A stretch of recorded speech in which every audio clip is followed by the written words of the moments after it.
All right, let's officially start. So, what do you guys think of chapter two? What did you see? What do you like in chapter two? I think, honestly, because I think there's chapter one is, I'm not gonna say it's the most basic chapter out of the entirety of Harry Potter, but when I reread chapter two or chapter one, I'm like, it's just an introductory chapter more than anything else. I feel like there's not a ton to discuss, even though we discussed it for 40 minutes. There's still not a ton. But I think chapter two is kind of where this kicks off. You get more characters. I think there's a little bit more discussion of things that are happening in chapter two. So what do you guys see? What do you guys like? I'm with you. I found Dobby so annoying Yeah, the first time I read this. I was like, what is this thing's problem? yeah. Like, drove me crazy. You were like, shh, like reading it. Yep. Yes. And it is crazy how that changes once you've read it 20 times. Because I read it now and I love him because he's Dobby and he's super cute. But I still, even though I still read it now and I know Dobby's great, it still annoys me to no end. Because I'm like, he couldn't have found a better way to do any of this. Like, are you kidding me, Dobby? This is ridiculous. It's just like everything wrong is happening for Harry. It drives me crazy. I liked it. It's a good departure from how boring the first chapter was. I mean, because you basically just like jump right into like, there's this creature on his bed, you know. So it is kind of, it pulls you in. Yeah, seriously. You know. And I always found it interesting because I went on like a little bit of a deep dive on house elves over the last few weeks, which is a little interesting because I'm like trying to make a video on Creature's Tale and all that kind of stuff because I think it's really fascinating. But I think that the idea of house elves is a really strange thing in the wizarding world. Me and Lizzie are talking about this a lot, but I don't know how to parse that out for what house elves really are, whether because they're classified as beings and they're not beasts as far as the books are concerned.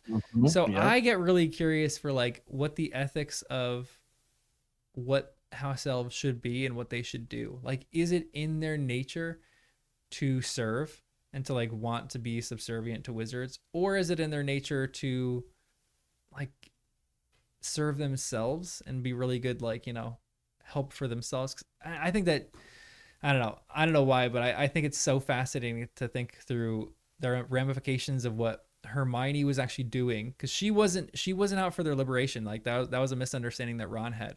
She was really out for their welfare, like elfish welfare. And it was I don't think it was, I mean, it became more about like their freedom. She was trying to give out socks and stuff like that. Yeah.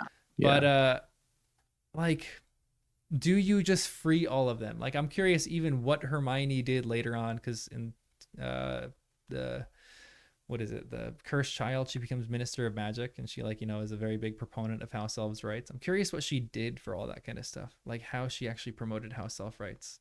I don't know, I just get caught up in like the what ifs of that. You made me start like kind of think about what did the first generation, or how did the first generations of house elves come around? Were they a civilization that was unto themselves, or were they always, like you said, like, did they want to serve themselves, or were they always meant and like to serve wizards? Because it seems as if it's one of those things, like it's almost like in their nature. It's in their nature, of course, to serve, but who? Yeah.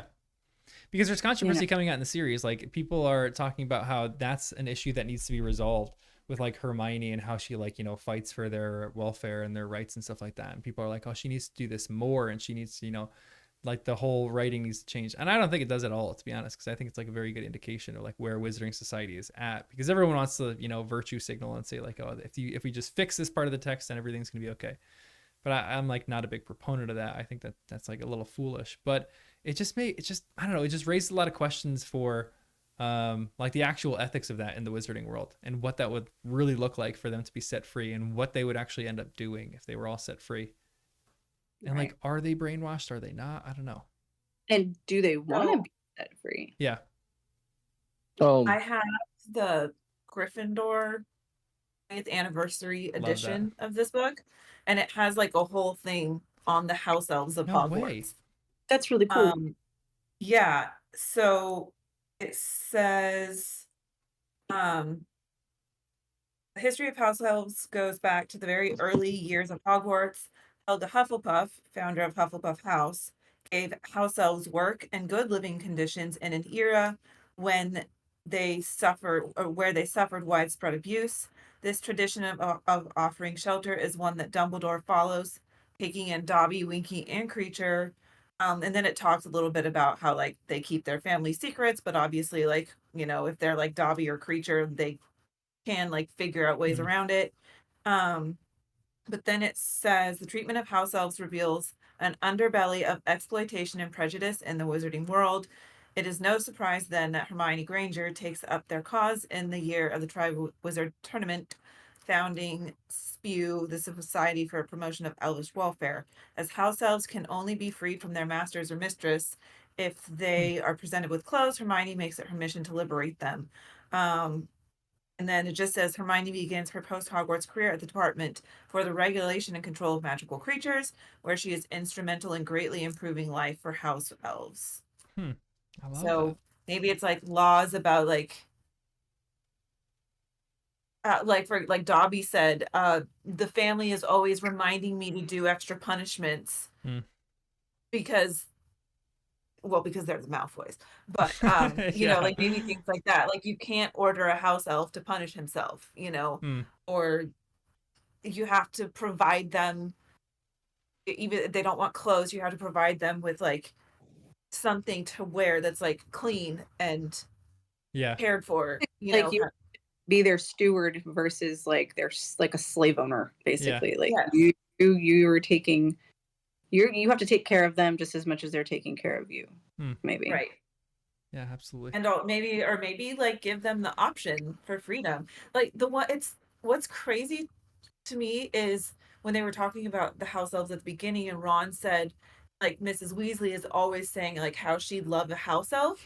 And then later on there's Dobby available and Winky available. Like, why didn't Winky go live with the Weasleys? Like that would have been amazing. And if even the Weasleys probably could have afforded like a couple sickles a month or something. Like at the very least, you know that they would have been treated way better than where they were at before. I mean, obviously Hogwarts is great too, but that's always been in the back of my head. They should have sent Winky or Dobby to the Weasleys to help Molly out. Yeah, that would be nice. That's a lot of kids. It's also a lot of kids. It's also alarming that Ron says Mom would love a house elf, but we can't afford one. Like, who I is think he just said it's only rich. Yeah, maybe only rich families that maybe that's a house elf and they only gravitate to rich families. But I'm like, if it's the case that they can't afford one, which I mean, that's probably not the line, but like, who's the proprietor of this? Who's selling them right now? Is there like a shop in Nocturne Alley that is like, you know, it just has a bunch of house elves in the window and you just buy one?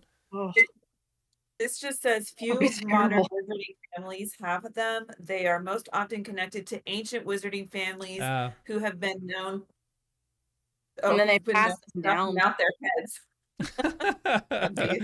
Oh gosh. Like they're inherited, you know. Because Hogwarts is their largest like abode. I'm curious how many house elves actually exist in the world too. It doesn't seem like there'd be a lot, to be honest. If Hogwarts is the biggest place, like the largest population of where they dwell, I'm sure a lot of them were at the Sacred 28. But it's curious why the Weasleys never had one to begin with, because they're maybe they did and they set them free like further up the line, and they were just like, we, you know, this isn't what we want to do. We don't need it. And I could see some of Dobby's ancestors being like part of the Weasleys, and that's why Dobby is the way that he is, because he was a Weasley house elf and like he's, you know, got all sorts of freedom on his mind. Like my favorite thing is what Hagrid says about him, and he's like, yeah, well, every group has its weirdos. He's not wrong though. But I just love that he characterizes Dobby that way for wanting to be free. Like Dobby wanting to be free is what makes him a weirdo. Yeah. And you said something before that always struck me as strange, and I've talked about this before in this chapter, but whether or not Dobby was actually lying or telling the truth, and like what is actually in a house elf's nature, because this idea that house elves like that Dobby was doing something against his master's will, always struck me as more odd That's crazy. than Dobby like lying about telling the truth. Like that he's really doing this under the Malfoys' order, but maybe the Malfoy said, I want you to go there and say that you're lying. And he's actually truly doing it, but then he's punishing himself. So maybe he's that's like the out for that he wouldn't punish himself if he was truly following his master's orders. But my interpretation of that, I remember the first time I read it, I interpreted it as he's really going there under the Malfoy's orders because the Malfoys don't want him there. And that he's doing this and Dobby's punishing himself because he feels bad because he truly does love like Harry and Harry's side, but he's punishing himself because of his guilt for that. And I remember the first time I read it, I was convinced of that until the end when I was like, oh, maybe it's not that. Maybe he felt like it was more like he was under such like deep magic connected to his family that was the reason why he wasn't willfully punishing himself. It was just something that was just so deeply like a part of that, like that magic. I never thought of it that way. I mean, it could be, I mean, but I always thought it was just like he'd always heard about Harry Potter and he was innately good. And so he kind of found a way to exert his will and he was willing to sacrifice his like being punishing himself in order to make that happen. This says the house elf's highest law is his or her master's bidding, and only exceptional house elves will use their powers behind their master's backs, as Dobby does. Well, even and like a couple of years ago when Dobby was like free for a while, like Harry has to stop him from like running at the wall and stuff when he says like the Malfoys are bad wizards. He still is like, oh God, I don't know if I can even say it. And then that's when Hermione's like, don't you see how sick this is? Like they have no choice. They're so brainwashed. But then even like with Creature later on down the line, it's like you see like he was still able to exert some form of his own will because he was able to choose how to interpret what Sirius said. And maybe Dobby did something similar. You know, Mr. Malfoy was like, go away, Dobby, and don't say anything about Voldemort to Harry or anyone. And so then he's like, oh, I'm gonna go away and I'm gonna say it's not Voldemort. It's not Voldemort. I don't know. Which of course Harry at the end was like, why did you say that? And Dobby was like, duh, wasn't it obvious? It was a clue. Harry, you are thick right now, come on. And it's like that even though they've got this like deep magic in them that's making them and compelling them to do certain things and to be controlled in certain ways, like they are still able to make a choice. Like it's all this whole series is just about choice. You know, and I just find that it even goes to the house elves, you know. It also strikes me, I mean, because we're talking about like, you know, what the composition of a house elf and what they say, how binding it is or not, and like all that kind of stuff. But I also think it's really fascinating for Harry, because maybe this speaks of my character. If Dobby comes into my room and he's like, oh, you have to swear you're not going back, I'm just gonna say, oh yes, I swear I won't go back. So this thing shuts up and like, you know, stops so I can like, you know, go on living my life. But I'm obviously gonna go back to Hogwarts. But Harry does such a weird thing here, which is like, he's like, I can't swear that I'm not going back. Hogwarts is my home. I love the conviction of Harry, but I'm like, Harry, read the room a little bit. Tell him no. I think that's just us as adults too. Think of it as a kid. Kids, you have kids, Chewy. Sometimes they're just brutally honest. They're honest even when we wouldn't be that honest as adults. You know? And I think it's just the childish, and it's the innocence. It's his innocence that's making him so honest. And it's also he's a very good, you know, good person, which is amazing considering what he's grown up in. You know, it's almost like he became so good in spite of them, you know, like because of them. Like he just wanted to be the opposite of everything that they were. Yeah. It's a phenomenal point. Because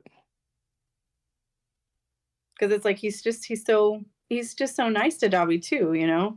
He's showing such manners. Like, I don't know about y'all, but I haven't met a 12-year-old with, I don't know, I know they're out there.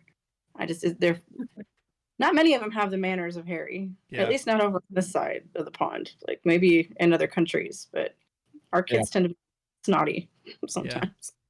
And like not even just the manners that Harry has, but like the goodness that he has. That's why this is one of my favorite lines. I mean, I talk about this line all the time. It's probably one of my favorite lines in the series because of what it says for Harry, where Harry offers him something and he says, "Dobby has heard of your greatness, sir, but of your goodness, Dobby never knew."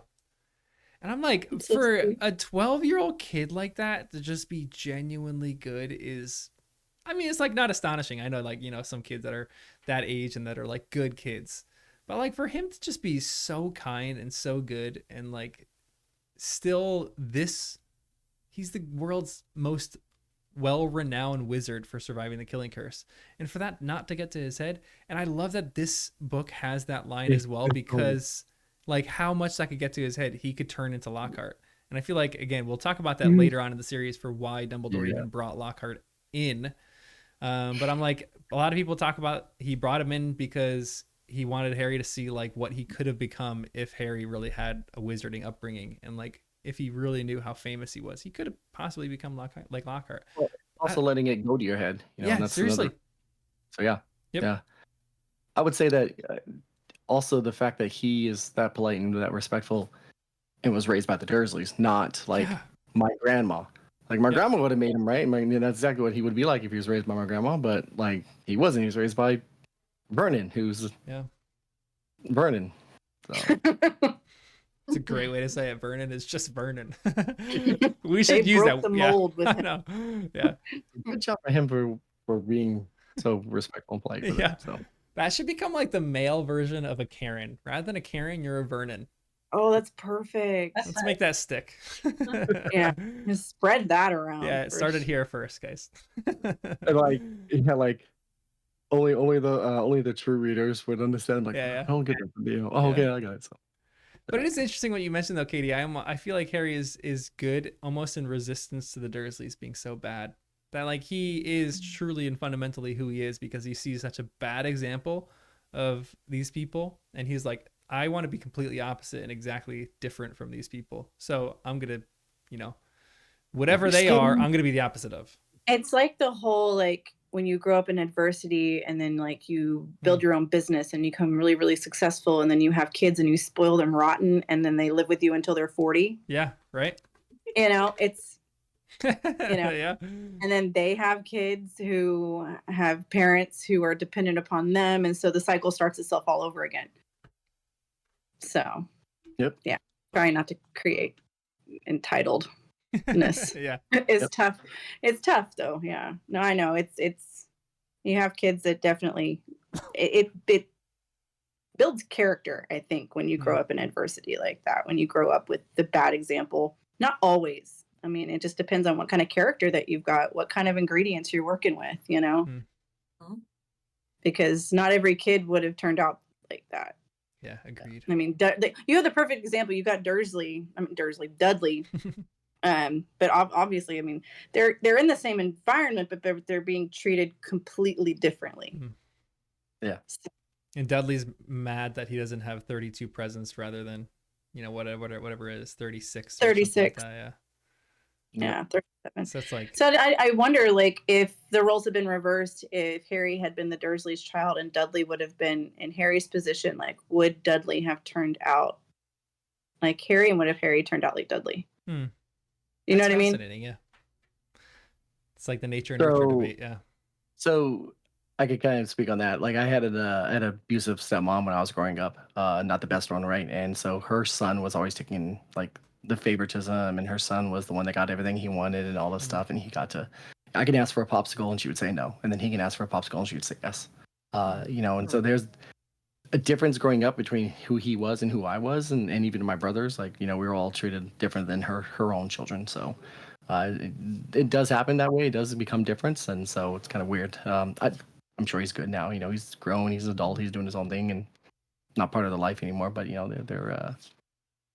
there was a difference between those two, but they can raised differently. So yeah, I'd say you kind of get that into your mind. We're like, all right, what would I do differently? I don't like that, you know. So you get spoiled, and you get to appreciate small things stuff. Yeah. And I think once you become an adult, you have a responsibility to make the choice of how to act instead of putting it off on like, oh, I'm like this because I was raised this way. Yeah. You know, like at some point you have to take responsibility. And I feel like that Harry's already taken that responsibility. Like he's already been like, okay, look, I'm not going to be like that. I'm going to be like this. You know? Yeah. I know what it's like to be treated like that, like how they're being treated. And I've chose like to not be the person that makes somebody else feel the way that they've made me feel. Yeah.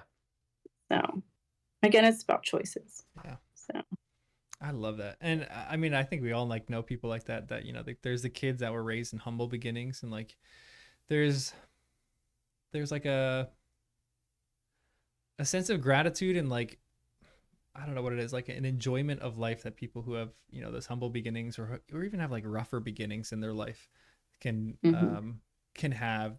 Yeah. Rather than people who are like spoiled rotten and like, you know, they don't know how to become good adults. Their perspective is different. Yeah. It's different. And it's not through any fault of their own. We're all born into what we're born into. You know, we can't control how the circumstances that we're born into. We can't control that. You know, I did not grow up with money. I grew up in dysfunction, you know, slight toxicity. And only as an adult, I'm able to be like, okay, like I can decipher it better now as an adult than I could as a child, because as a child I thought this is just how everybody lives. You know, this is just what it is for everybody, until you get older and you're like, oh wait, no, this isn't normal. Yeah, seriously. Yep. Yeah. And then you see I went to a school where there was a lot more affluent families, and we were not the affluent family, and so seeing other kids and like their perspectives were completely different, and it wasn't their fault that their perspectives were different. Yep. Yeah. That's like the tough thing for kids, like, because I coached at a school that was very, very affluent when I lived in Dallas for a while, and there was most of the kids there were like they were great kids because they were so affluent. They were like raised with great manners, so I never had any like behavioral problems. But there was a few kids who had like, you know, they were just squeezing by to get into the school, and those kids, their parents and the kid themselves were so grateful. And like even this one kid squeezed in to get by and was like struggling through certain things in life. And then while I was coaching, her mom got brain cancer like on like Easter of one of the years that I was coaching, and then the following Easter she passed away, and she like became a totally different person. But seeing her go through that, and like I mean, it's like sad, but like the maturity that brought in her. Because I mean, it's like different kids will have different responses to that kind of thing. But the gratitude that girl felt like an immense hole, and like she was, you know, never really the same after that. But seeing the maturity that girl had through that situation, and the family and the gratitude that family had, was like, it was something that I will never forget. Like that has left an impact on my life for the rest of my life.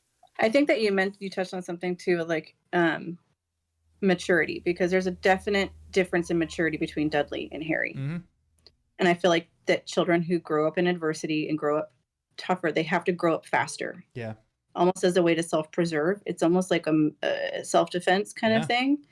Whereas children who are a little bit more sheltered and who are growing up a little easier, I guess, they are able to maintain their innocence and their naivety a lot longer than children who grow up harder. Yeah, it's a great point. So, because you do notice that faster. a lot. Yeah.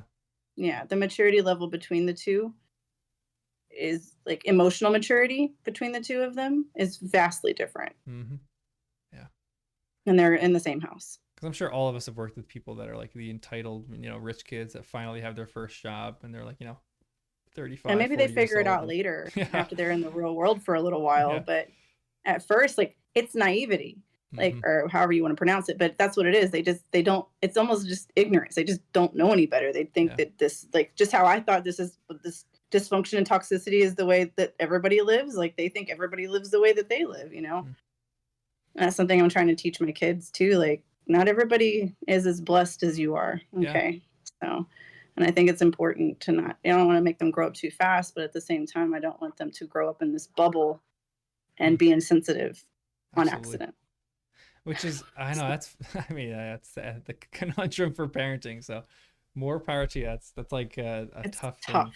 But it makes me so impressed with Harry here. Like the more and more I read the series and the more I see how terrible the Dursleys were to him, the more impressed I am of Harry as a person and like how he was able to get through this situation and how truly good of a character he is. Because often in the books, like I think Harry's goodness gets overlooked a little bit too much. You know, he's supposed to be this wizard who's like, you know, a little bit better than other wizards. Like I remember the first time I was reading, I was like, Harry seems like he's good. He doesn't seem like he's like the greatest wizard yet, but he learns things really fast. And I was like, he's going to become like a very powerful wizard. I was like concerned with like how strong he was as a wizard. And like, you know, he was a good friend. He had like, you know, some good attributes to him. He was a good Quidditch player. I loved that as a kid. But the more I read it now, the more I'm like obsessed with how just good he is. But like that goodness was like his major strength. Exactly. Yeah. Yep. Exactly. And like he had moments of where he like wasn't, you know, he wasn't good, like, you know, but every kid has that. He's a teenage boy. Yeah, exactly. So you can't judge him on this like perfect scale. That made him more relatable, I think, because you're just like everybody could, you know, book 5 obviously it's like they should just call it Harry Potter and the angst. And the trauma response. Yeah, seriously. Yeah. Because I have a friend right now, he's just reading the books for the very first time, and we talk about it every once in a while, but he's trying to get through the 4th book, and he was like, how's the 5th book? And I'm like, you've seen the movie, because he's seen the movies, but he's reading and watching the movies is totally different. But I'm like, have you seen the 5th book? I'm like, I'm not ruining any plot points. And he's like, no, okay. So I'm like, it's the toughest one to get through because you're just angry at him the whole time. You know, you're just frustrated with this like. So, but that's just, it makes it more relatable because I feel like everybody had a period of their adolescence where they felt some part of that, you know.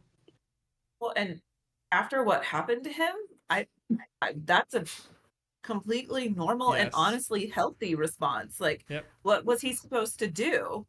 Like, he just watched Cedric die, just watched Voldemort come back, just got tortured, just had to see his dead, murdered parents. Yeah.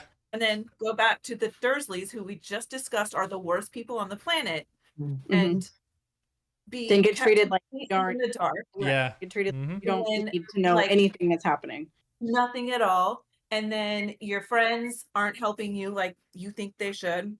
And then he's finally coming to look at Dumbledore as someone that he can like trust, like beyond just your headmaster. And even Dumbledore is like letting him down. Like it is. That is Dumbledore's biggest L. He's so angry. Yeah. Like I would be furious too, because like the first several times I read it, I was like, dude, Harry, like come on, like get over it. And then I was like, the more I thought about it, I was like, I'd be pissed too. Yeah. Like I'd be agree. real mad. Yeah. It's easier to think because I was the same age as him in the books when I read it for the first time. So it's like I totally related to him because I was just like, this is bull. Yeah. Like this is not fair to him, but it's just like having nightmares all the time. Like, oh, that poor kid. But yeah, it totally goes into like the fact that he was able to snap into it, like John was saying, like his goodness, you know. I know Dumbledore says at the end, he says Harry is a remarkably selfless person. And I think that is just like he tries to help other people. He never puts himself first, like ever. He always puts his friends first. He always puts other people first, like doing the right thing first. Even when he does stupid things, it's because he's trying to do the right thing. Like I read something once where they were like, Harry's just like, he's just so arrogant. And I was like, I literally can't think of a single example where he acted that way at all outside of him and like his interactions with Draco, which is like, just, you know, of course you're talking trash to your arch nemesis. Like, I don't ever think of Harry as like an arrogant person at all. Yeah. Even at the end, to a fault, like to the point to where like he's almost shooting himself in the foot sometimes. Yeah. Yes, there are several times where, like John said, like where he won't make the promise to Dobby, or like there's something else. Oh, like when in book 3, when Fudge is like, okay, bye. He could just shut his mouth, but he's like, I just did magic. Aren't you going to expel me? I know. Like, you're like, yeah. Yep. He's just great. I love him. Yeah. He really does have like a such a solid moral compass about him. He like really knows what he's just a kid with convictions. Like he knows what's right and what's wrong, and he just follows that. And again, his you know, lashing out of, you know, Draco, or that makes him such a great character, because if he didn't do that stuff, he'd be the most unrelatable person ever. Like if, you know, his enemies are coming to him and he's like, oh, you are okay, I'll be good to you, and I'll say, you know, all these nice things about you. Even I'm like, dude, come on, no one on earth is like that. Yeah, we'd all be like, Harry, come on. Yeah, I know. Just punch him in the face, dude. Yeah. But yeah, that's why again, but when I revisit book 5, it's agony to get through, but it is still one of my favorite books for like the character development that Harry goes through. Because I have this thing of like, you know, when you're going through difficult times for self-isolation, and that's what Harry's kind of experienced. He's like, I could isolate and go by myself and just like, you know, do my own thing. But I love how he snaps out of it and how he embraces like this community and this friendship that he has, and how that's the thing that like helps him see the goodness that he has in himself and the selflessness that he has in himself again. And I'm like, that's why I love that book so much, because he like the people around him really help him figure that out, and it's just a beautiful thing. Yeah, the DA parts are my favorite. They're so good. Yep. Oh my god, I love them. Oh, I love this. Yeah, this exactly. So what else do you have in chapter 2? His golfing joke. I really want to try Aunt Petunia's dessert. Ooh, yeah. Violet pudding. Yeah. I really want that. Honestly, Petunia would whip up something. I feel like Petunia could whip up something incredible. As an American reading this for the first time as a kid, I was like, what the hell is a pudding? Like, yeah, absolutely. Which is why I want to try it. Yeah. It looks great. Amazing. Yeah. In my head, I'm thinking of a bowl of Jell-O. Yeah, that's what pudding is. American, 100%. And I'm like, none of it makes sense, but I just went with it. So don't ask any questions. Yeah, exactly. I love that. I love the line where his Uncle Vernon might have been able to make his deal if it hadn't been for the owl. Just a small little owl that comes in. Well, then the fact that like the guy. Yeah, the guy's wife, he goes, Mr. Mason just stayed just long enough to tell the Dursleys that his wife was mortally afraid of birds of all shapes and sizes. Does she go outside? Woman just completely traumatized by this bird flying into the house. You know, by this point, the Dursleys are somewhat used to this. You know, it irritates them, but it's nothing new. Yeah, all the owl shenanigans that they went through the year before. So funny. Yeah. I wonder why she became deathly afraid of birds, if there was a reason. Maybe she just grew up like that. But like, was there a traumatic bird experience in her youth that she's made her... the inspiration for Alfred Hitchcock? Yeah, exactly. That's what I was thinking.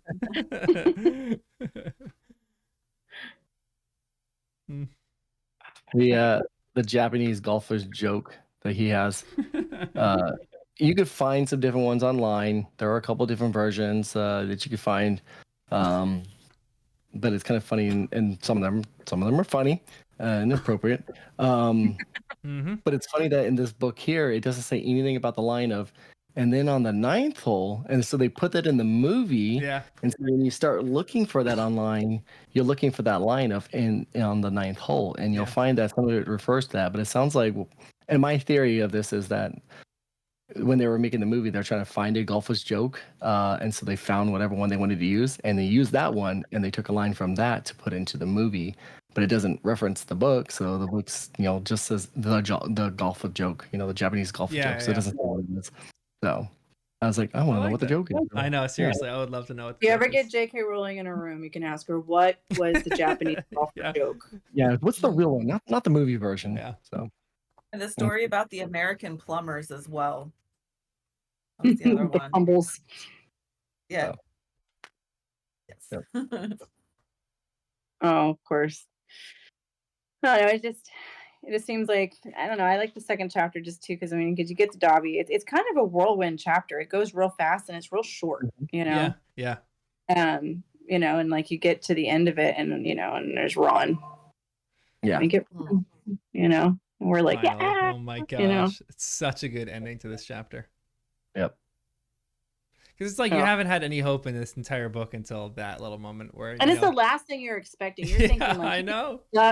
His friends don't know what the hell's going on. Mm-hmm.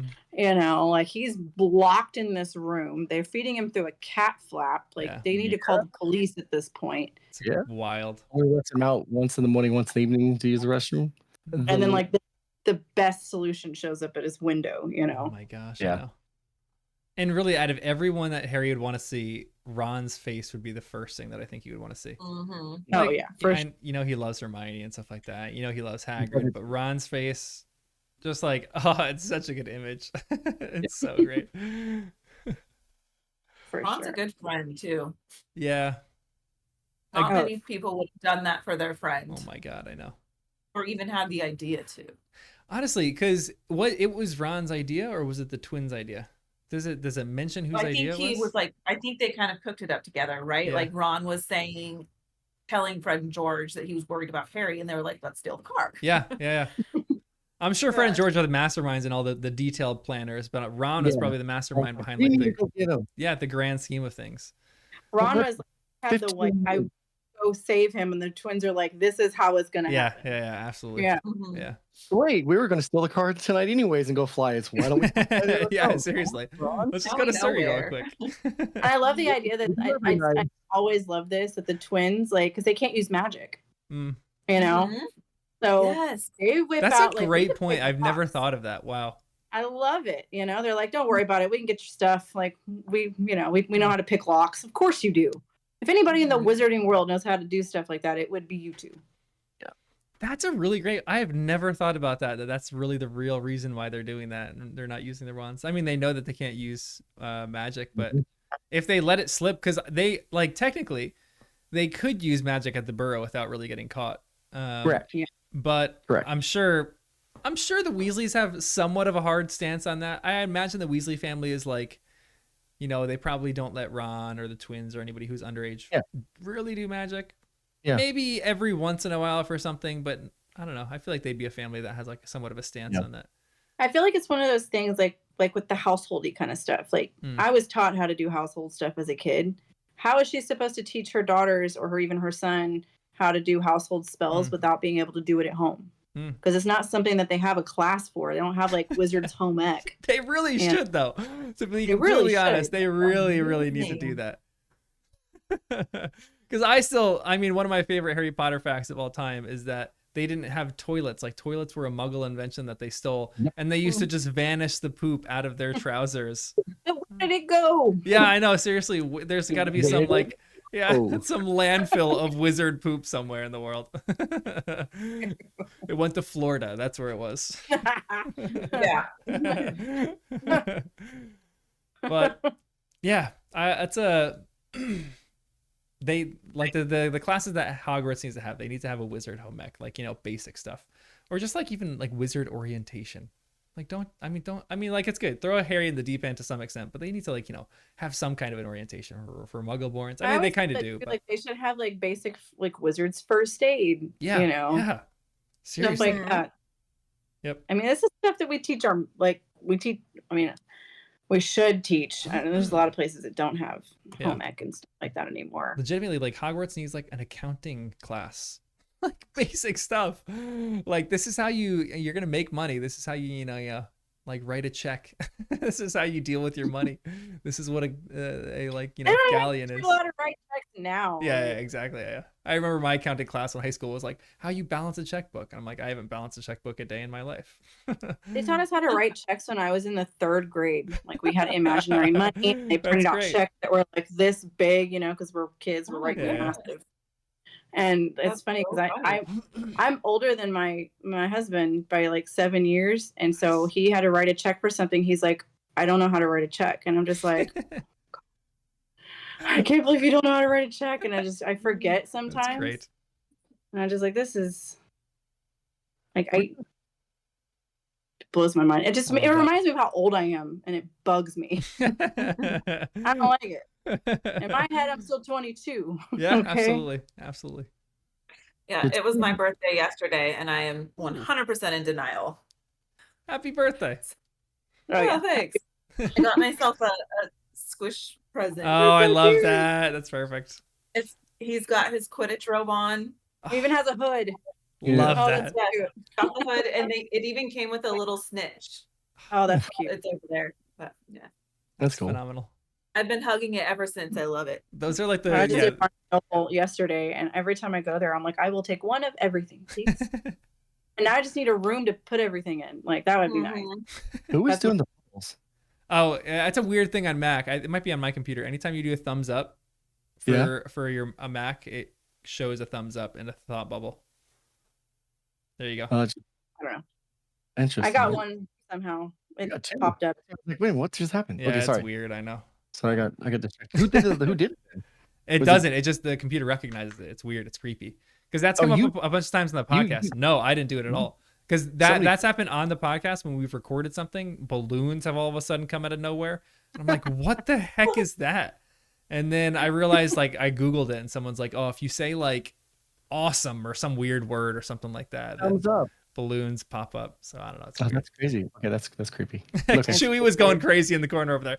He's like, what is happening? Magic. Off topic. What? Off topic. Audrey showed her. So you have the Gryffindor version of the books. John and I have the Hufflepuff versions. Yeah. They're in his back. You can see him right behind him. And I've always wondered what was in them different than each volume. Ooh. Right. So actually, we have the house elf one. Everything. You better have the house elves on. Yeah. The picture is different though. Okay. Yep. So the picture, it's a That's cute. It's my creature. That's hokey. Oh, that's hokey. Yeah, mine's a creature. Oh, and then of course, that's cute. And then of course the different because ours is Hufflepuff. It's all Hufflepuff like knowledge and focus, which is yours. So it would have the Hufflepuff common room. Yeah. Is that the beginning or the end? It's right after the House Elves page, and then a quiz, Hogwarts alumni quiz. I have the Hogwarts alumni quiz. Yep, and then there it is. There's the Hufflepuff. Oh, it's so cozy. That's so cool. The Hufflepuff common room is so lovely. I feel like Hufflepuff and Gryffindor just like go so well together. Like they have so many similar characteristics. Like they both have loyalty. They both have like a willingness. Like Gryffindor's not known for hard work necessarily, but they're willing to like go for, like what they believe in. Yeah. Yes. Yeah. And they both have the coziest common rooms. Yep, absolutely. And Neville would go for them. That Gryffindor and Hufflepuff had a thing. I love that. Yeah, there's definitely an alliance of Gryffindor and Hufflepuff. Like Gryffindor loved having double potions or whatever it was with the Hufflepuffs, way more than any other house. So yeah. Cool. Let's see. That's cool. Yeah, I always wondered what was in the other books, but okay. Yeah. We're gonna have to get somebody on here that has the Slytherin and the Ravenclaw ones. I know, seriously, yeah. Yeah. I need to have all of them. I know, seriously, I really want all of them now. What Nat is her name, right? What down there, Nat? What house is she? What house is Nat? I'm a Ravenclaw, but I don't have any special editions. I've just got my childhood ones. That's the best edition. Oh, that's awesome. That's the best edition to have. Like the ones you grew up with? Yeah. That's cool. Yeah, I got the box set for Christmas one year. They came in a little box where it looks like it's wrapped in parchment and thing. It's very cute and I quite like the covers. It's not the original UK ones, but it's some edition, I don't know. I would love to have the ones I grew up on, just to have the nostalgia of the ones that actually I read and stuff like that. So that's cool. Okay. Yeah, I wish I had a set because I have the childhood ones that I grew up with. Like they're literally falling apart, and for some reason it's like a hodgepodge. I've got the American editions of all of the the hardbacks, but then I couldn't find the second one back when I was broke, and so I went to Half Price Books and I found the Canadian one. Love that. That's so cool. So it's the only one that I have that's not American, and it's so funny because it's so tiny and the text is very much smaller. Oh wow! That's also they use the British slang or the American slang for stuff. It's all British, but it's I was going to say that's the original British covers as well. Exactly.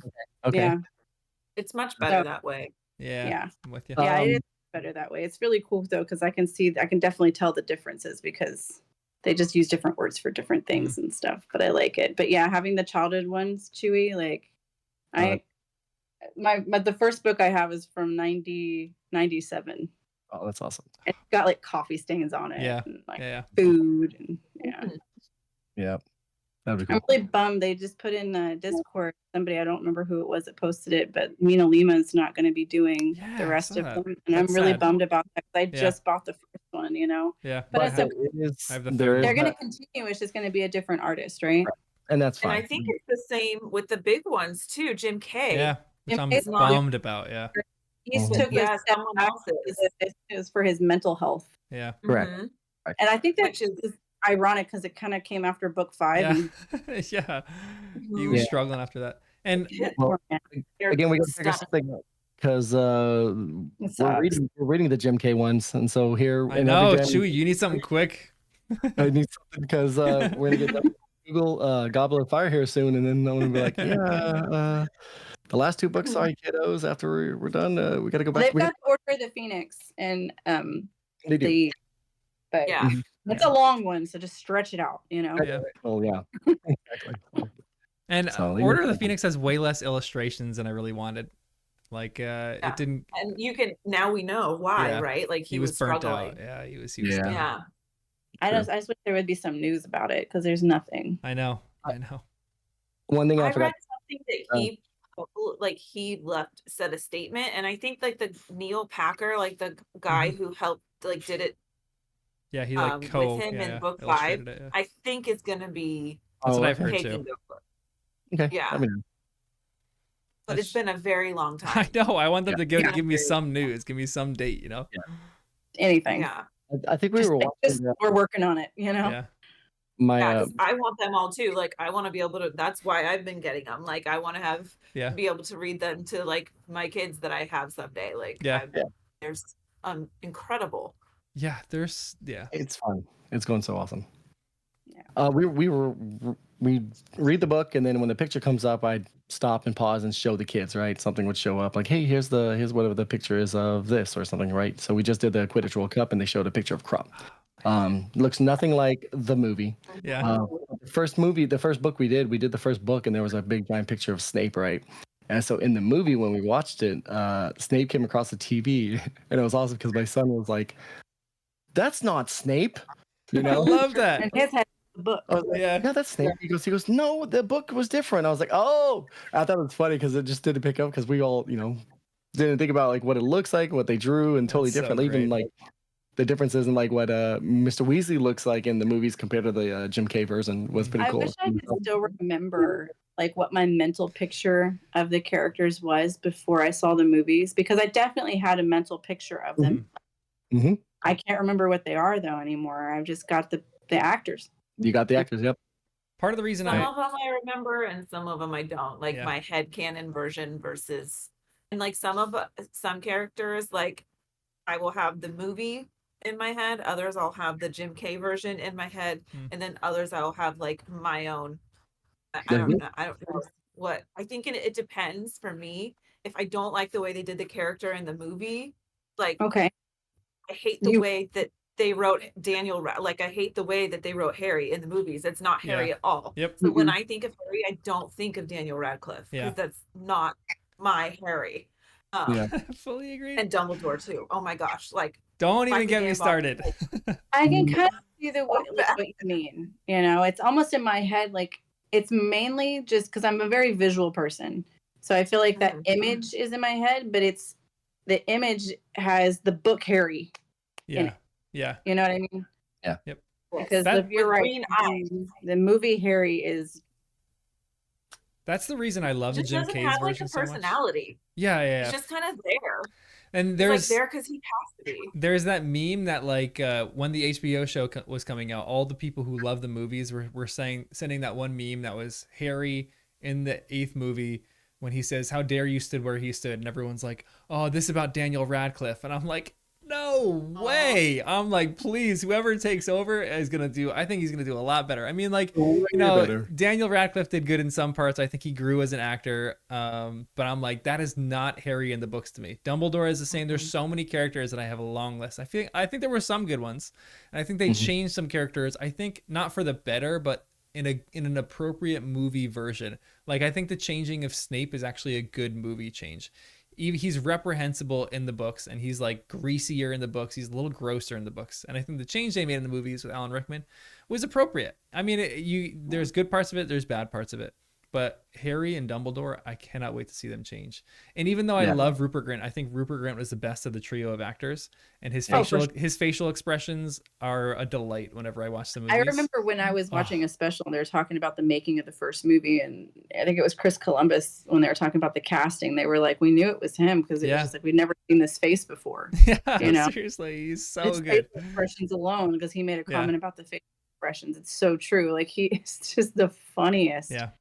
But it's even the writing of the character in the movie, because Ron is so different in the books compared to the movies. He's like so dumb in the movies, and Ron's your information hub about the world. Like, he's a major purpose. And I was just reading this part too in the fourth book, and I think it's so interesting because he is such an information hub of the wizarding world that, to me, in the fourth book, when he doesn't know what the dark mark is, makes the dark mark so much more scary, because Ron is sitting there going, what's this? Why is this such a big deal? And his dad's like, you are a child. It's because she's in a book all exactly. the time. Yep. She just knows of it from research. Yeah. That's why I cannot wait for them to make all these subtle changes. That, like, it also shows too, like, as a parents, like, they've shielded their children from this knowledge because they didn't want them to grow up with that. Because you knew all the adult wizards knew what this was, because they experienced it all in the worst way. That is literally the next chapter we're reading tonight. Yes, it's gonna be so good too. It's like, it's the best experience. It's so great. That was cool. So random thing about the book, Jim Kay's version. When you look at the book up in the World Quidditch Cup, they show a big long line of people who's all sitting there, and it's got everybody in there. You know, Ludo Bagman and the trio. Like, right behind Ludo Bagman and Hermione is Winky, and she's a little one in the background. And then you can barely see it, but there's a small chair next to her, hidden behind her, that is empty, and she's left it empty. And we know that it's not empty because it's the cloak, but it's so subtle of a detail that I saw that. I showed my wife that, and my wife's never read the book. She's only watched all the movies. So it's been fun to watch her listen to the books too. That's awesome. Wait a minute, what is that? Wasn't in the movies. I was like, I know it wasn't. So much better. Yeah. Who is this Winky? I was like, oh my god. Okay. But anyway, so much to download you on. I showed her that picture, and I was like, see the empty chair? And again, my kids don't know anything about it. So she was like, yeah. I was like, it's not. You know? That's so fun. I love that. All things like that have been just cool to experience with the family. So that was one of my favorite things, like just seeing the way he depicted like Fred and George and Hermione and Ron, and like just they were all there having fun. I loved that page. I looked at it for like 10 minutes. Just like looking at each like detail. Yeah, it's pretty cool. Yeah, the illustrated versions, when I first read them, and the reason I preach those things to the day that I die, is that I had the movie character stuck in my head for such a long time, and then the illustrated versions came out, and I started to like reform what I remembered I thought Harry looked like in my head, and I was like, oh, like it gave me flashbacks of what I originally thought of Harry and Ron and Hermione, and like really what they look like. I had Mary Grand Prix's illustration stuck in like Harry in the cover of the fourth book. Like, to me, that's Harry. That's just, honestly, that was cemented. And I know that every country has a different like cover artist, stuff like that. But Mary Grand Prix was always just, and of course, like whenever they would come out with the new artwork, they would be like on the morning news. It was like, seriously, literally, it's on. That was Good more Morning important America. Than They're anything like, else. We've got new artwork, and yep.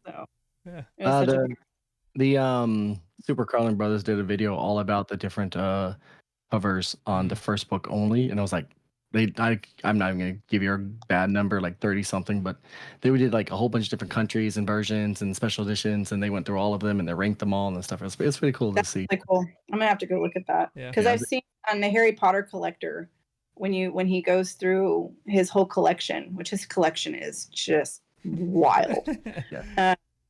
All the different covers. And I remember Melissa and Nellie had done, when I read through her book, she was talking about when she actually went to Joel Rolling's house to do I guess it was like a follow-up interview after all the books had been published, and she was talking about how they were like pouring through all like the different cover arts and stuff and how they were all different, and just like imagine that must have just been a pinch me moment, you know. Honestly, yeah. Yep. Who was that?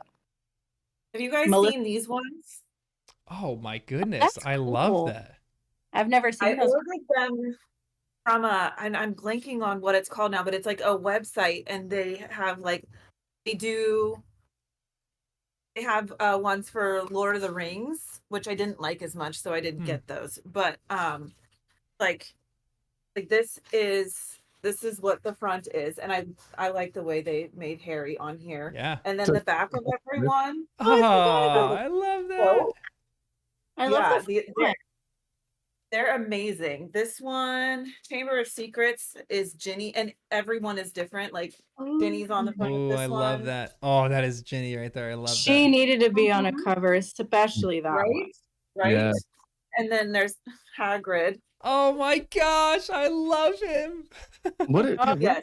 And so sometimes cool. it has a quote from the person, but like this one, I love it's Dumbledore's, it's our choices far more than our abilities. You need to put the link to those in Discord. Yeah, I will scoop those up real quick. Huh? Throw that link in Discord for whenever you find the website. Okay, I'll have to. It was something called like something Inc. And I have like looked multiple times. Like I can't find the name of the company that did them like on them. It's not on here. But this is Ron. I really like what they did with Ron too. He looks so much cooler. Yeah, honestly, they do. Right? He looks like Ron. And then Mad Eye. Oh, that's cool. Sick. That's awesome. Nerdy Ink. Found it. Nerd Ink. Yes, Ink. I was love like, that. Something Ink. Chewy, well done. He's like, I'm gonna find this. Yeah, I'm gonna find it. I'm gonna. Yeah, they have this. They didn't have a ton when I looked. They had Harry Potter. They had Lord of the Rings, and maybe it's like some literature classic ones. I kind of can't remember now, but the one thing that these have that drives me crazy, and I don't know if this is like a hot take or not, but they have the happiness can be found in even the darkest places if you remember to turn the light. Yeah. It's on the book cover, and I'm like, that's not in the book. Yeah, that's a movie line. It bugs me. It bugs me. That would drive me crazy. It's a good line, but it's not in the book. Yeah. Right, it's not in the book. Yeah. And also, like sometimes to me, it's kind of like if you're going through like a really hard time, it's not just easy. It's not flipping a switch that you just suddenly feel better. Like it makes it kind of sound like really simplistic. I don't know. Like, so yeah, honestly, that is the one thing about these that is not my favorite. Whenever I see that line, the only thing that I can think of is the writers knew that like he had a bunch of candles around him, and they're like, let's make him like turn one off and turn one on. What's a line that we can add that incorporates that? And they just kind of like threw that line together. I don't love that line that much. I'm like, that's like if you're buying a book and it's like a movie cover. I'm like that that like eats me up. I'm like, I can't do it. I hate it. I will never ever. It irritates me because they'll take a perfectly a really good book. There's a reason why it's been adapted into a screenplay, but then they go and ruin it by slapping that movie poster on top of that book. And I'm just like, you've just befouled this book. Right. Or they put now a major motion picture. Yeah, I know. Yeah. I can't stand that. So cringy. Yeah, that's the worst. Yeah. Why would you do that? Why would you put that on a book? I know. They're not book people is why. Exactly. That's the reason. Yeah. They're not book people. It always annoys me. I mean, all books do this now, but when it's like Oprah's book club on the thing or like whatever, I'm like, I wish I was just a sticker so I could peel that off. It almost makes me not want to read it, but it's because like I know they're great books. I know they're such good books. I just don't want it with that on it. Yeah. That is why I did not start reading Harry Potter initially, I think until the third book was out. And the only reason I didn't is because they were so popular. I was like, a little contrarian. I don't want to be on the bandwagon. Like, just because this many people think it's great, like that probably actually means it's like really stupid. I was kind of on that, yeah. Yeah, so I just refused for the, like, I've never read Twilight, never read any of them. Yeah, I think I maybe saw like one movie.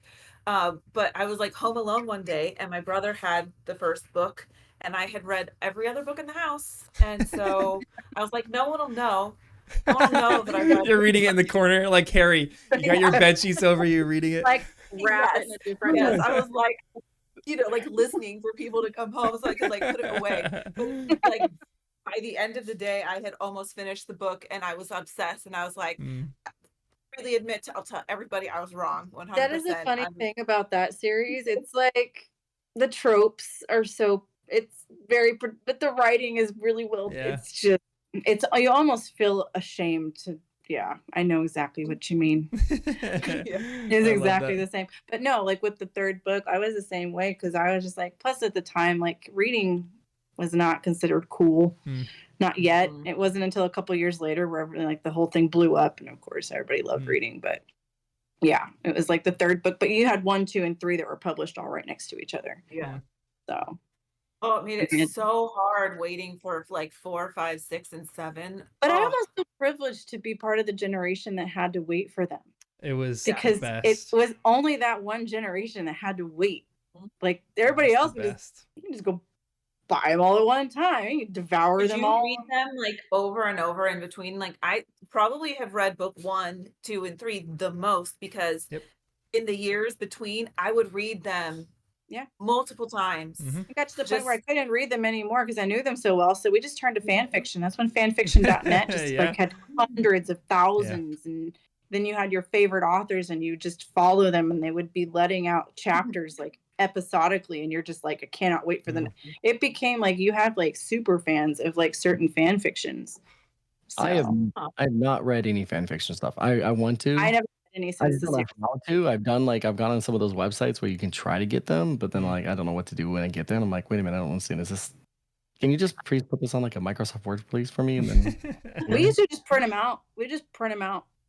Yeah, see, and I tried to actually order some from somebody on a Discord, on somebody else's Discord, for like I think following somebody, James Potter or his son James Potter. I can't remember which one it was, but it was like. And I was trying to buy it from the guy, like a whole selection, and I kept putting, for goods and stuff on the PayPal. And he was like, "No, you got to do friends of family." I was like, "Yeah, I'll do PayPal. I'm giving you extra money for the shipping and the extra." You got to put money down. I was like, "No, I'm good. We're gonna pass on this one then." So I still have not read any. So eventually. But yeah, no, we definitely fan fiction either. I'm always like after it was all done because I already knew the ending. The purpose of reading the fan fiction was to get your fix and to try and work out how the ending was going to be done. So the ending was already written. It was like, okay, well, I already know. There's nothing more to like wonder about anymore. Yeah. And that's why it was just so fun to like be part of that world where no one knew, just for a little bit. Like the world of like middle and high schoolers and college kids were wondering about this, and all the parents that read it to them, they were like, secretly wondering what's going to happen as well. Like the world was captivated by this for like 10 years. We lived in a world in which like nobody knew whether Harry was going to live or die, and you had to decide what camp. That was the thing. Like you had to get your theories in. Yep. Like before it was over. Yeah. Yeah. Like, was Snape good or bad? Like I remember there was a group of people when we were in line for the midnight release of book 7. There was like a group of 5 or 6 people in line right in front of me and my sister, and they all were wearing shirts that said "In Severus We Trust." Oh my gosh, I love that. Like, wow. I remember thinking like that's either going to age really well or going to age really terribly. Yeah, for sure. I still remember the theories. Yeah, the fan theories were some of my favorite part of it. Like just going onto like MuggleNet and just seeing like what people are thinking. Like I still remember very clearly just reading the theory that Muggle is a Death Eater, or that McGonagall is a Death Eater. And I remember reading that for the first time, being like, about that a lot. I know, because I remember that one so clearly, of my mind being blown, and I was putting the things together, and I was like, maybe this is right. So I remember going into the 7th book super, super aware and hypercritical of every mention that McGonagall was going to be in it. And I remember like very clearly reading it like that. were the signs? I didn't, to be honest, I didn't even remember. I just remember being blown away that they could even think or perceive that. I remember there was like a hyper protection of Harry that I think was a part of that. Like, why was she super protective? Like, no other character has really been that protective of Harry. And I think they were like exaggerating things, because I think there were obviously characters that were very protective of Harry, but they were saying that she's keeping him alive for specific reasons. Yeah. So I don't know. I got to go back and maybe I'll like throw that out in the Harry Potter Reddit and see like what were people's favorite fan theories in between the books. That'd be a really fascinating one, actually. That would be good. Yeah, that would be it, because I never like I don't think that like I was even aware that was going on. Like I don't know why. I'm trying to think of like what I was doing like when these were. Yeah, I just like was not. I didn't even know that was a thing. Yeah. There was fan fiction, and every once in a while I would hear someone say something like, "How do you know that?" And they're like, "Oh, it's a theory," but I don't know. Yeah. Like I would just reread the books I had over and over again. You had to find the world of like MuggleNet and Leaky Cauldron. Yep. I kind of wish I had now. Would have been fun. And that's what like I mean Melissa and Ellie I think was saying something like that too. Like she would, I mean she was running that stuff, but she was like so curious about what was going to happen in between. Because she also started and formed. I think she co-founded the Sugar Quill, which was a fan fiction website. But yeah, if you, I don't know. I always tell people like if you ever want to know kind of like what it was like back then, if you want to kind of put yourself in someone's shoes, read Harry: A History. It does a really, really good. She does a fantastic job of kind of putting you back there, because she kind of was the mastermind behind a lot of that. She was huge. Yeah. Is it Melissa Anelli? Yeah. Anelli. Okay. Yeah. No, you'll really like it. I've read that book so many times, and it's nice because it's like nostalgic for me, because I kind of get to go back and like. You can actually buy the book. Yeah. It's not a fanfic. It's like it's almost like a, I don't know, what would you call it, John? Like a biography of kind of the phenomenon. Yeah. That's a great way to say it. Okay. It's like Tom Felton. Yeah, kind of, but like less from like a more famous person and more like behind the scenes. Because this book to me is so much more interesting because she's approaching it as a fan and like describing the phenomena, and like she's giving behind the scenes of like some of the stuff that she did, which it was because again she was like legitimately she's probably like the orchestrator of half the like not the fan fiction, but like she was a facilitator for a lot of this stuff. Like gave fans like a place to talk about this stuff and for it to be taken seriously. Yeah, exactly. Yeah. That it wasn't just like, It's on audiobook, so I'll get it. It's great. Yeah, I have it on audiobook too. Sometimes I just listen to it. It's really good. Yeah. I mean, I know you'll enjoy it. Good. Thank you. Yeah, and it's an easy read. It's not very long. Yeah. So see, I never had any of this like anticipation stuff because I was born in 2001. So like the books were out, the films were coming out. So like, especially like when I got to an age where I was like ready to read them, there was none of this theory stuff because it was like all the books were out. Yeah. And like you said about the characters, because I sort of grew up watching the films before I read the books, for me like the cast and the films are my like what I picture when I read them, just because that's what I grew up with first. That's all I kind of, that was my reference point. Yeah. I think that's fine. I don't think there's anything wrong with that. I mean, I love it's a good perspective because it's something that I didn't, it's I still remember the first entry point of like I knew about the series, but I remember in 3rd grade I was playing soccer and someone on my team, I was like kind of the dweeb on the soccer team. I was like kind of like the outcast. I was good, but like, all the other kids were buddies. I didn't go to the same school with them. And so I remember still one kid, we were doing a drill and he was like behind me in line and he just starts talking. He was like not really like the best player on the team, but he was like one of the cool kids on the team. And I still remember him sitting there and being like, have you read Harry Potter yet? And I knew about it, but I was like, I legitimately felt like Drake on that moment. I was like, I didn't know you could read, which is like a movie line. But I remember looking at him being like, I was like, you're like a cool kid. You don't read books. And then when he said that, I was like, maybe this book really is like good. And he wasn't really the momentum for why I read it, but I remember just being curious about it from that point on. So like I didn't read it, and then the next book came out, the third book came out, and then I finally was like, hey, I want to get this book and I want to read this. And that's kind of where I like started off. So, but it's fascinating, like origin stories of Harry Potter. I don't know. I mean, we're supposed to be talking about chapter 2 of Chamber of Secrets, but I love little forays like this because this is like reminiscent. It's like nostalgia, going back in time and like remembering like how we kind of approach this text. And I think it's so fun. It's like some of my favorite stuff to talk about.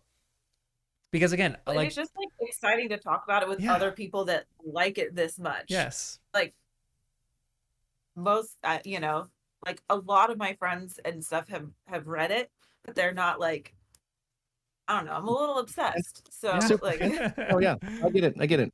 Exactly what it's like, you know, when talking to any of the friends, just like, great, and then they start a conversation about something I don't pay attention to, sports or something, you know, and I'm like, yeah, the Mud Dogs, yeah, okay, I got it. The Mud Dogs, okay. Yes, great. It is crazy too, because like I don't want to just overgeneralize something, but it's like a phenomena like this just hasn't happened before. Like people talk about the Game of Thrones series being like this, but still with the Game of Thrones series, I think there's differences. I think there's some significant differences for that.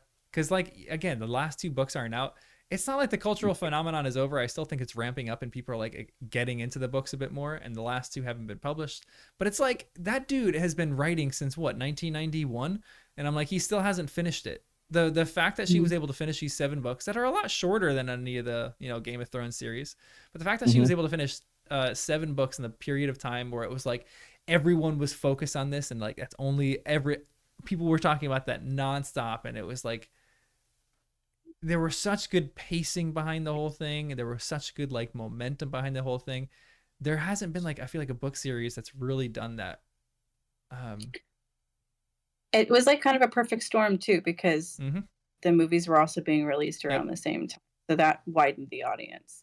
And then also the book's popularity coincided with the rise and accessibility of the internet.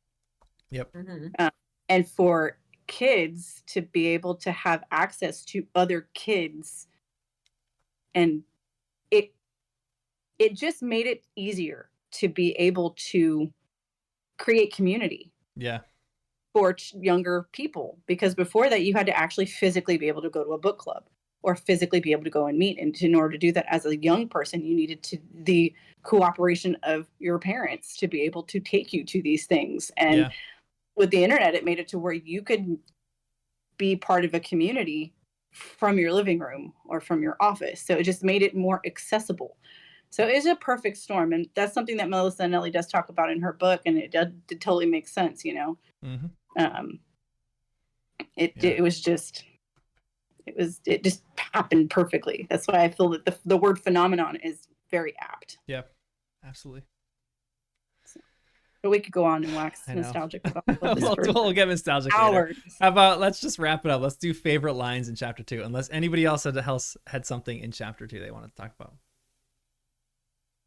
You guys know my favorite line. Dobby has heard of your greatness, sir, but of your goodness, Dobby never knew. Mine is when he's talking about, you know, he who should not be named, you know, he goes, oh no, not he who should not be named, sir. And he's like trying to give me a hint, he says, and then it says, he hasn't got a brother, has he? Like, I just think the whole line of it, like, wait a minute, like I think you'd know by now if Voldemort had a brother there or any family member there. Hey, I'm sure by now somebody would have probably explained it to you, but he's like, oh, he doesn't have a brother, does he? Like, come on, like oh yeah, that's where it comes out. Some Voldemort too. So, Tim Riddle. Yeah, that's a good one. I don't really have like a favorite, like necessarily like dialogue line, but it is like the last sentence of the book. It's just like, you know, and someone was goggling through the bars at him, a freckle-faced, red-haired, long-nosed someone. Ron Weasley was outside Harry's window. Yeah.